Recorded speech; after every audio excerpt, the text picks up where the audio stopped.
All right, so you ever buy something really expensive, Mm-hmm. like something you were super psyched about, you Yeah. know, Yeah. and then it just totally bombs, like a total dud? Oh, yeah. Like maybe it's some fancy gadget that breaks the second you take it out of the box, or a vacation that gets ruined by like nonstop rain. Oh, man. Yeah, I can relate to that. It's that awful feeling, right? Of Yeah. like wasted money and disappointment. Like, Totally. well, get ready because we're about to take that feeling Okay. and like multiply it to a scale that is seriously mind-blowing. Oh, wow. We're talking about Pakistan and the Champions Trophy 2025. Oh, yeah. The Champions Trophy. This is a story about cricket and money. Lots of money. A lot of money. An unbelievable amount of money.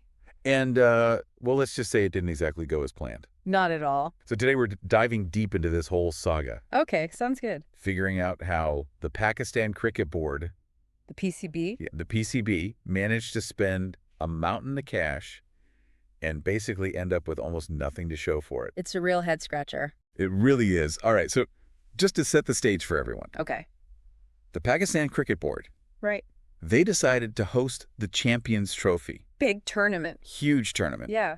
And they went all in, Not really all in. spending a mind-boggling $100 million, 100 million. which if you're not familiar with Pakistani rupees, that's like 2,800 crore. That's a serious chunk of change. Yeah, you'd think for that kind of cash, they'd at least get to host a decent number of matches, right? You'd certainly hope so.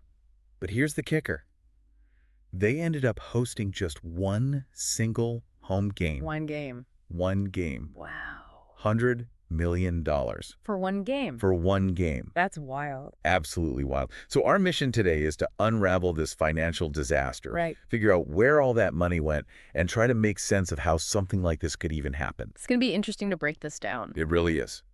So let's start with the obvious question. Where did all that money go? Right. $100 million. $100 million. Where did it disappear to? Okay, so first big chunk, $58 million, Okay. went to upgrading the stadiums. Stadium upgrades, $58 million. Sounds reasonable, right? Well, yeah, stadium's got to be top-notch for a big tournament like that. Exactly. But here's the thing. Oh. This stadium upgrade budget, it went 50% over the initial estimates. 50% over budget. 50%. Yikes. It's not a good sign right off the bat. Not a good sign at all. It makes you wonder about their planning and budgeting. Yeah, for sure. Like, were there some unforeseen issues? Maybe. Or maybe they just weren't very good at managing the project. Could be either one. Anyway, on top of those stadium upgrades, another $40 million. $1 million more. $40 million more went to just general preparations for the event. Okay, like what kind of stuff? You know, all the logistics, security, marketing, Yeah. all that jazz. That's right, the stuff that makes the whole thing run smoothly. Exactly. So you add those two big buckets together, $58 million for stadiums, $40 million for general prep. and boom, you hit that $100 million mark. Oof, that's a lot of zeros. A lot of zeros now. Let's flip the Yes. coin.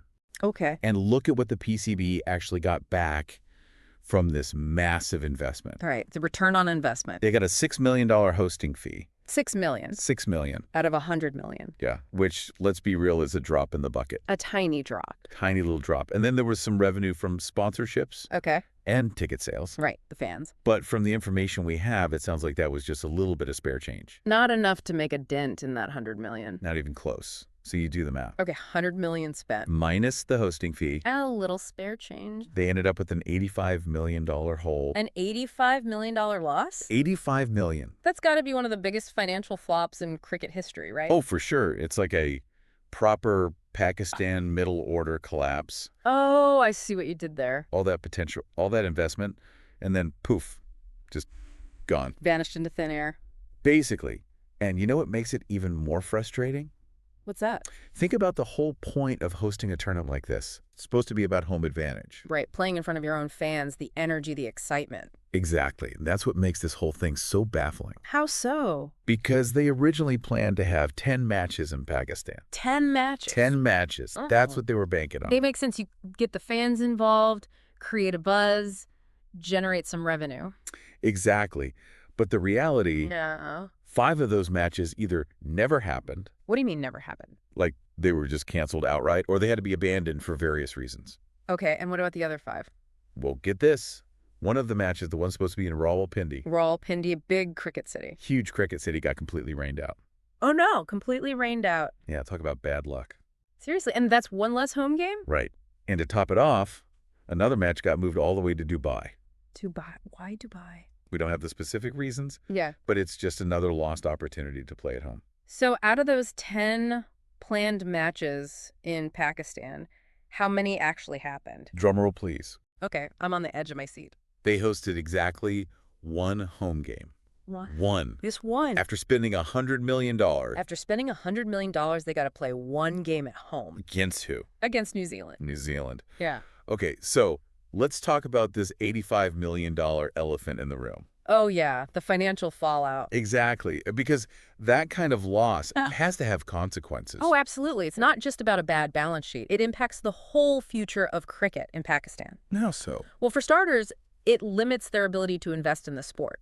Makes sense. Less money for grassroots programs, player development, better facilities. Right, so the players suffer. Exactly. And what's even more frustrating is how the PCB tried to deal with this massive shortfall. What do they do? They went after the players. The players. The players. You mean the guys who actually play the sport? The very same. They decided to cut costs by slashing player payments. Seriously, after spending all that money on who knows what, they cut player payments? Yeah, it's pretty messed up. So how bad were these cuts? Brutal. Like, hold your breath, brutal. Give me the details. Domestic T20 match fees got slashed by 90%. 90%? Are you kidding me? No joke. It went from 40,000 Pakistani rupees down to a measly 10,000.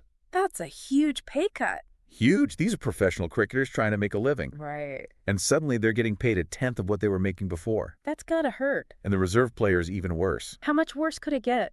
Their payments got reduced by 87.5%. 87.5%. So basically they're playing for peanuts. Pretty much. And meanwhile, the PCB officials... The folks who made all these decisions? Yep. And their so-called prized mentors. Prized mentors? What does that even mean? We're talking about guys like Misbah-ul-Haq, Waqar, Yunus Shoaib, Malik Sarfaraz, Ahmed Saqlain Mushtaq. Okay, some big names in Pakistani cricket. Big names, big salaries. They were reportedly still getting paid 5 million rupees per month. 5 million per month while the players are getting peanuts. Yep, you see the problem here, right? Oh, yeah, it's huge double standard. Huge.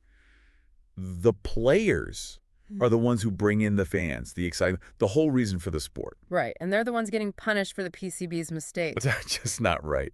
And to add insult to injury, there's more? they even downgraded the accommodation for young domestic cricketers. Oh, come on. That's just kicking them while they're down. I know they got moved from five-star hotels to budget options. So the PCD is nickel and diming the players while the top brass is living it up. That's pretty much the picture. Man, this whole thing is just a mess. And you know, it doesn't stop there. What else is there? This whole Champions Trophy fiasco, Right. it wasn't just a financial disaster. Oh, okay. It also turned into a huge public embarrassment for Pakistan cricket. Oh, yeah. I remember there were a lot of negative headlines. A lot of negative headlines for starters. The PCB chairman, Mohsin Naqi, The guy in charge. he didn't even show up for the finals podium ceremony. Really? He skipped out on the biggest event of the tournament. Skipped it completely. What kind of message does that send? Not a good one, that's for sure. Like, he doesn't want to face the music. Exactly. And then you had legends like Shoaib Akhtar and Wasim Akram. Wow, those are some serious heavy hitters. Yeah, they came out swinging publicly, criticizing the PCB's leadership. That's gotta sting when guys like that call you out. That's a big deal. Yeah. They basically said the PCB had messed up big time. And when legends like that speak, people listen. They listen, and it tarnishes the reputation of Pakistan cricket. Absolutely. And then there's the coaching drama. Oh, yeah, I heard about that. What was it, 16 coaches in 2 years? 16 coaches and 26 selectors in just 2 years. That's insane. That's like a revolving door of coaches. That's what Aqib Javed said. He basically called out the PCB for their chaotic management style.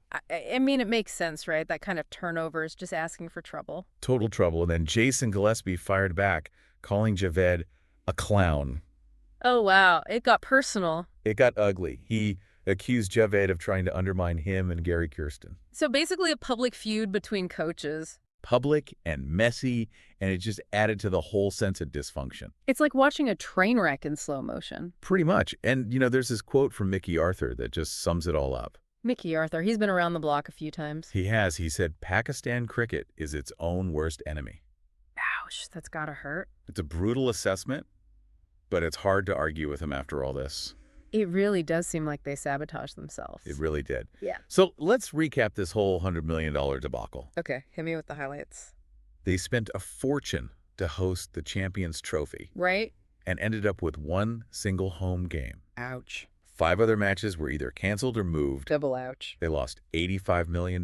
Triple ouch. The players got their payments slashed. Quadruple ouch. And the whole thing became a public embarrassment. Okay, so basically a complete and utter disaster. If there was a Hall of Famer for bad financial decisions in sports, this would be a first ballot entry. No doubt about it. It's a cautionary tale for anyone involved in sports management. Or anyone who's ever bought something they regretted. True, that, but on a much smaller scale. Much, much smaller scale. So what do you think the takeaway is here? I think it's about accountability. Who's responsible when things go this wrong?